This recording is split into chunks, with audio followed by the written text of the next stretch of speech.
Įsivaizduok, 15 metų į ateitį, ar ne? 2040-ieji. Ateini į darbą, o ten vietoj tavo kolegos Jono sėdi robotas Optimusas, kuris daug efektyviau ir produktyviau padaro jam priskirtas užduotis. Gali skambėti kaip iš fantastikos srities, bet iš tiesų, besidomint inovacijom, technologijom, būtent robotika, toks humanoidų atėjimas į mūsų kasdienį pasaulį nebėra kaip iš fantastikos knygų ar iš fantastikos filmų. Iš tikrųjų atkeliauja pas mus, atkeliauja tikrai pakankamai sparčiais žingsniais. 24 metais buvo jau nemažai kalbėta apie humanoidus ir robotus, na ir prognozės 25 metam iš tiesų yra įspūdingos, kiek augs visa ta humanoidų ir robotų rinka, kokia bus plėtra, kokios technologinės inovacijos ir kaip iš tikrųjų jau didžiosios kompanijos, tokios kaip Tesla, BMW, Amazon, na ir daugelis kitų jau šiai dienai naudoja ir keičia žmogaus darbo jėgą į robotus. Prieš pagrindinę dalį, jeigu dar nepaspaudai laiką, apačioje rasi mygtuką, prenumeruok kanalą, jeigu tau patinka tokios temos, na ir apskritai domiesi finansais, savo finansų valdymu, efektyviu pinigų įdarbinimu, ar galbūt tau šiaip yra įdomios technologinės naujienos. Taip pat kviečiu peržvelgti ir tai, kas daugiau yra pas mane kanale, nes tenai bus ir investavimo idėjos, ir efektyvus pinigų įdarbinimas, pinigų paskirstimo metodai, na ir dar daug informacijos. Noriu parodyti, kad investavimas neturi būti super sudėtingas ir iš tikrųjų mums pakanka tik 3 žingsnių, kaip mes galim pradėti investuoti, lenkti profesionalus, 3 magiški žodžiai - pasyvus indeksinis investavimas. Bet šiandieną tikrai ne apie tai. Šiandieną papasakosiu daugiau apie tas naujasias technologijas ir tai gali būti galimybė mums praplėsti savo portfelį ir įdarbinti pinigus, jeigu turim atliekamą sumą pinigų nuo savo core investicinės dalies, jeigu norim susirasti papildomų satelitinių pozicijų, kurios galėtų padidinti mūsų bendrą portfelio grąžą arba, na, net jeigu tie pinigai sudegtų ar ne, tai neturėtų didelės įtakos mūsų ateičiai, finansiniam stabilumui. Dabar kas yra humanoidas?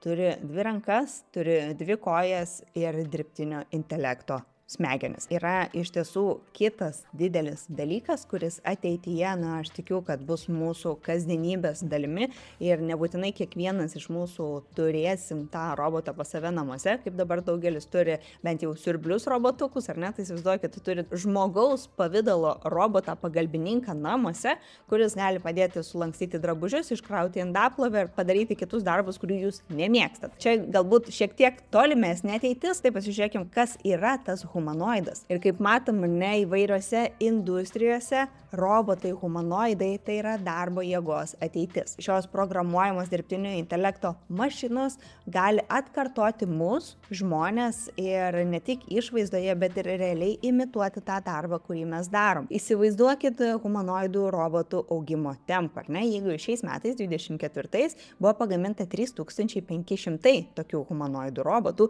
tai iki 35 metų yra prognozuojama, kad bus pagaminta 1,1 milijono iš viso tokių robotų. Ir pati industrija ir rinkos dydis tikimasi, kad išaugs iki 38 milijardų pinigų. Tai štai taip atrodo tie humanoidai, kurie iš tiesų ir primena žmonės, ir man pasirodė labai įdomus tas faktas, kodėl jie atrodo kaip žmonės su 2 kojom, su 2 rankom ir tokia kaip galva. Mes visus darbus, ar ne, ten, kur žmonės dirba gamyklose, prie technikos tam tikros, viskas pas mus yra pritaikyta 2 kojų, 2 rankiui su galva pavidalui, ir ne, tai tam ir yra robotai tokie sukurti. Tiesiog dėl efektyvumo, kad tas robotas galėtų atkartoti žmogaus daromus darbus ir jisai būtų ir panašaus dydžio, ar ne, na ir jam tiesiog būtų patogu atlikti tam tikrus dalykus ir nereikėtų keisti visų staklių gamyklos ir pritaikyti prie kažkokio kito pavidalo roboto. Antras faktas, kodėl jie yra panašus į žmogų, tai todėl, kad jie mokosi, mokydamėsi iš žmogaus. Stebi mūsų aplinkoje, ar ne, ir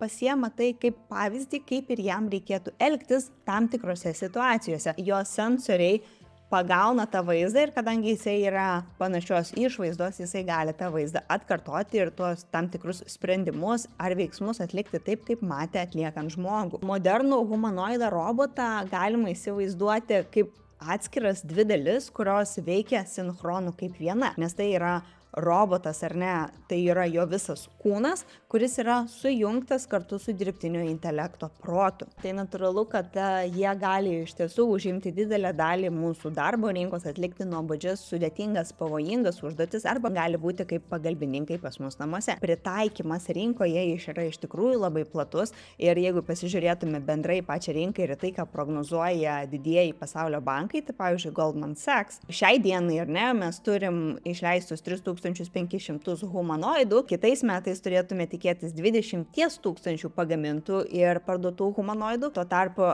iki 35 metų 1,4 milijono humanoidų. Čia yra labai įdomus momentas, kad be abejo visa tai yra prognozės, ar ne, tai ko tikisi tam tikri analitikai, investiciniai bankai, ar ne, arba galbūt technologinių kompanijų netgi tie patys vadovai. Šiuo atveju Muskas, ką yra pasakęs, kad iki 40 metų jisai tikisi, kad humanoidų robotų populiacija viršys realiai žmonių skaičių. Tai mes turėsim humanoidų robotų daugiau negu šiai dienai yra žmonių pasaulyje. O tai reiškia, kad jeigu norim pasiekti tokį tempą iki 40 metų, tai prireiktų pagaminti per metus 500 milijonų humanoidų robotų ir tą daryti 20 metų iš eilės. Čia tarsi prasilenkiam su ta prognoze, bet skaičiai ir to, ką tikisi tokie inovatoriai kaip Elonas Muskas, yra, mano akimis, tai labai įspūdinga. Kalbant, kad tos prognozės iš tiesų gali būti skirtingos, ar ne, tai Goldman Sachs tikisi 38 milijardų bendro rinkos dydžio iki 35 metų, kai Morgan Stanley bankas tikisi pasiekti 3 trilijonus laikui bėgant. Be abejo, šiai dienai, jeigu žiūrėtume į didžiuosius žaidėjus ir tuos tikrai didžiuosius inovatorius, Nvidios CEO Huang ir yra Muskas, kuris atstovauja Tesla. Tai jie abudu iš tiesų prisideda labai prie sparčios humanoidų plėtros ir bendrai prie to futuristinio požiūrio į mūsų pasaulį ir prisideda prie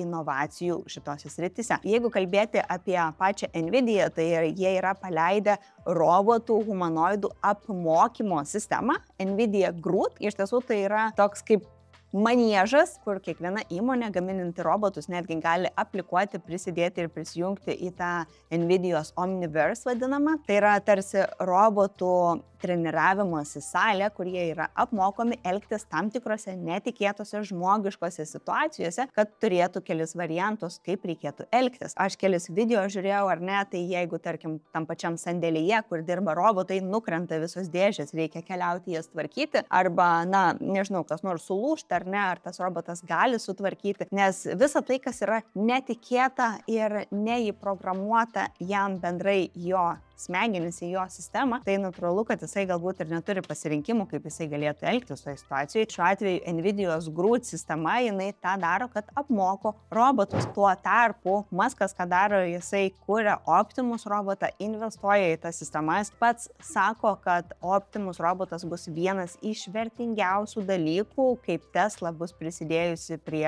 mūsų visų gerovės ir apskritai kalbant išradimų prasme. Taip pat įdomus dalykas, kad vis dėlto net ir tas Optimus robotas Teslos turėtų kainuoti ne taip brangiai, ar ne? Praktiškai pusę naujos Teslos, nuo 25 iki 50 tūkstančių dolerių. Na ir jeigu dar pasižiūrėtume, tai čia be abejo kalbama apie didesnius žaidėjus, tai tos pačios kompanijos kaip BMW, Amazonas čia nerašo, bet žinau, kad jie taip pat turi jau priėmę į darbą robotų, kurie atlieka anksčiau žmonių darytus darbus, ar ne? Tai BMW, Toyota, Hyundai, Mercedesas, na ir čia yra dar kiti gamintojai, jie jau dabar implementuoja robotus, humanoidus pas save į visą darbo specifiką. Humanoidų kūrėjai be Teslos, ar ne, yra Agility Robotics, Figure AI, Boston Dynamics ir visos tos kompanijos, kurios labai susikoncentravusios į nišą ir būtent į tą humanoidų gamybą. Didžioji dalis, tokios kaip pavyzdžiui Boston Dynamics, Figure AI, jos yra privačios ir mes į jas kaip investuotojai taip paprastai nepateksim ir nesuinvestuosim, ar ne, nes reikalingi milžiniški kapitalai. Geras momentas yra tas, kad mes žinom,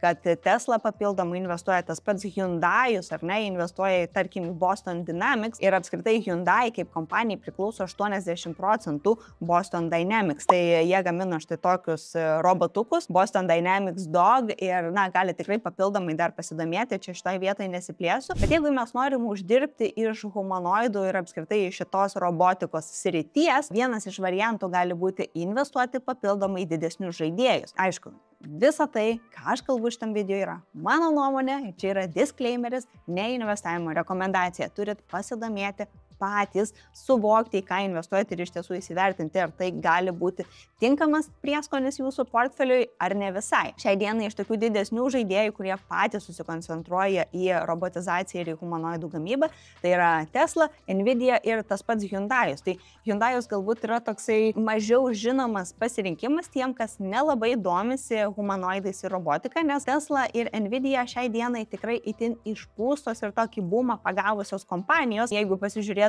į Hyundai'us rezultatus ir dabartinę akcijos kainą, tai jinai yra tikrai ženkliai pakritusi nuo paskutinio laikotarpio ir gali būti geras užėjimo taškas, jeigu norit ilguoju laikotarpiu turėti šitą kompaniją, prisidėti prie humanoidų gamybos ir jeigu norit savo portfelyje turėti kompanijos, kurie skiria iš tiesų didelį dėmesį į humanoidus. Jeigu turit investicinę sąskaitą, kuri suteikia prieigą prie vertybinių popierių sąskaitos, tai labai paprastai ir net tiesiog susivedat, tarkim, tuos pačius stikerius kompanijų, kurias jau minėjau, yra Teslos kompanija, šiai dienai kainuoja $420, galima susirasti ir Hyundai'ų, HYUD.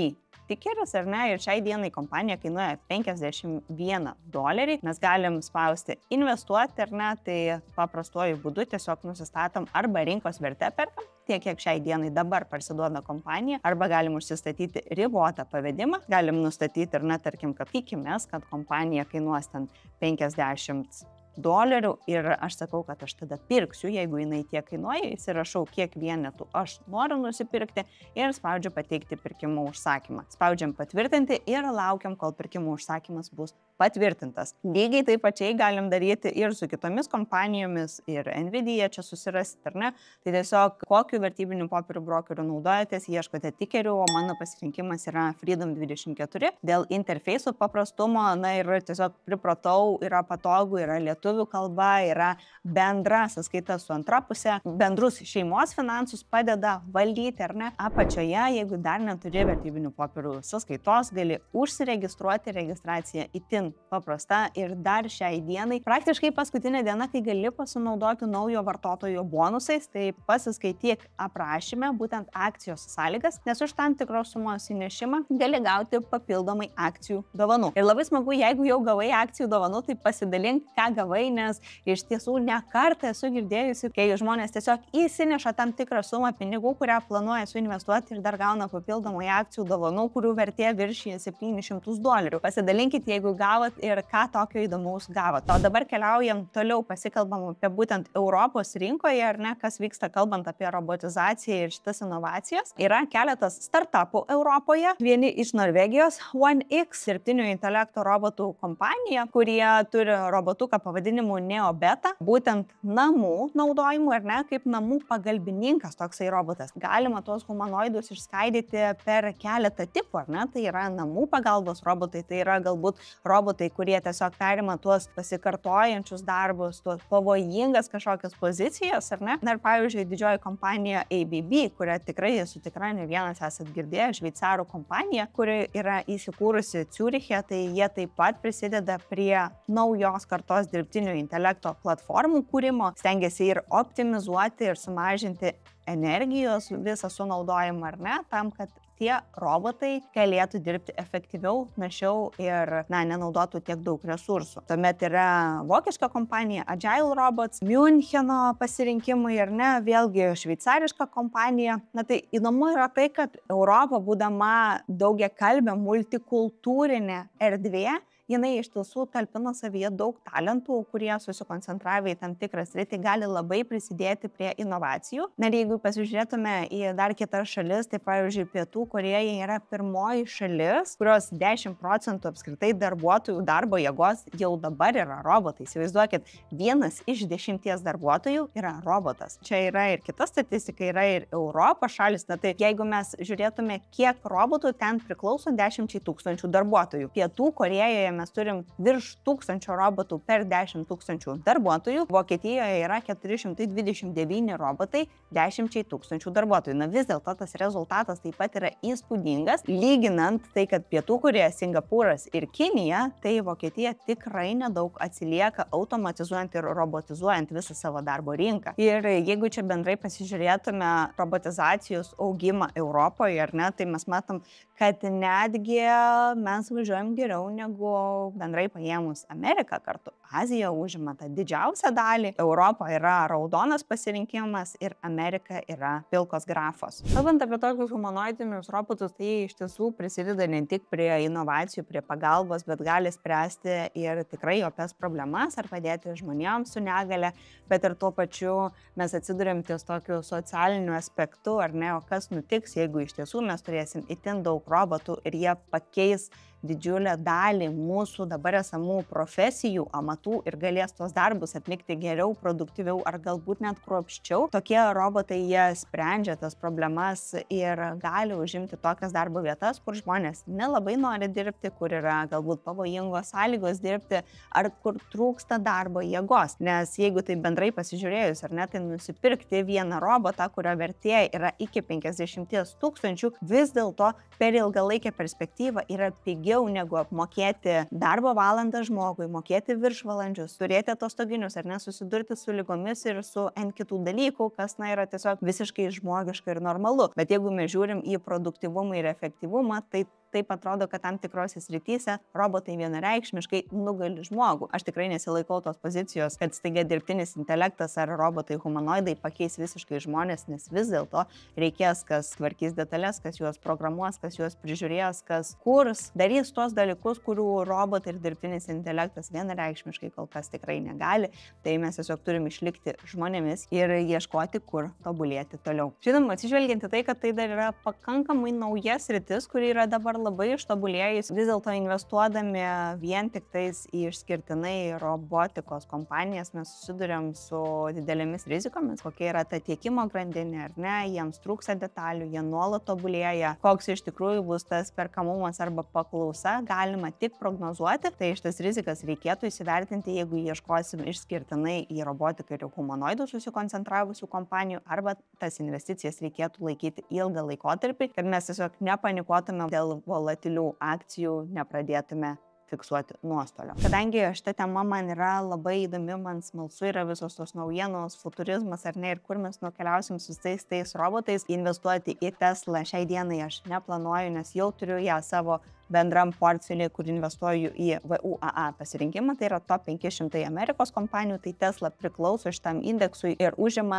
apie 1% ar šiek tiek daugiau bendrame krepšelėje. Kol kas šiai dienai pasilieku su Tesla bendrame savo portfelyje, kalbant apie pagrindinę dalį. Kompanija, kurią pasižymėsiu, tai yra Hyundai. Ateinu prie msn.com/money ir kadangi šita kompanija yra taip pat prieinama per investicinę sąskaitą, tai aš ją turiu pasižymėjusi, papildomai pasianalizuosiu, stebėsiu, kas vyksta su šia kompanija ir galimai prisidėsiu į savo portfelį, nes jinai vis dėlto turi 80% Boston Robotics kompanijos, kuri padariusi ypatingai didelę pažangą, kalbant apie humanoidus robotus. Spaudžiu čia ir įsidedam į watchlistą, o vėliau stebėsim ir žiūrėsim. Tikiuosi, kad toks video tiko ir patiko, nes dalinuosi tai, kas įdomu man pačiai ir kviečiu pasižvalgyti po daugiau idėjų ir strategijų pas mane kanale. Iki.